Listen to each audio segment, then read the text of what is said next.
আমি বিশ্বাস করি এখানে যারা আওয়ামী লীগের সমর্থকরা রয়েছেন আমার সাথে তাদের অত্যন্ত সৌহার্দ্যপূর্ণ সম্পর্ক। আমার মামা মঈনুদ্দিন মণ্ডল আওয়ামী লীগের নেতা ছিল, জেলা পরিষদের চেয়ারম্যান, পৌরসভার মেয়র। আবার নিজের মামা ওই রামকৃষ্ণপুরে আমার নানির বাড়ি।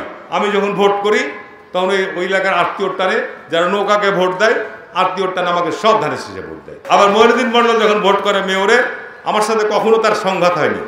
মঈনুদ্দিন মণ্ডল যখন ভোট করে তখন মঈনুদ্দিন মণ্ডলকে নৌকায় ভোট দেয়, অসুবিধা নেই, ঠিক আছে না? আবার বাচ্চু ডাক্তার বলেন বা অন্যান্য আওয়ামী লীগ নেতার সাথে বলেন, চাঁপাইনবাবগঞ্জে তাদের সাথে আমার একটা রাজনৈতিক সৌহার্দ্যপূর্ণ সম্পর্ক। এমনকি আমি এমপি থাকা অবস্থায়, অনেক মিটিং হয়েছে, সামাজিক মিটিং, ওখানে বাচ্চু ডাক্তার উপস্থিত ছিল। আমার চেয়ারটা ছেড়ে দিয়েছে, মামা বসেন আপনি, আমার চাইতে বয়সে বড়, তাতে কি আমার সম্মান চলে গেল? আমি যখন 111-এর সময় জেলখানায়, 111-এর সময় জেলখানায় আমাকে থানায় নিয়ে এসছে, রিমান্ডে, নবাবগঞ্জ থানায় মেঝেতে শুয়ে আছি।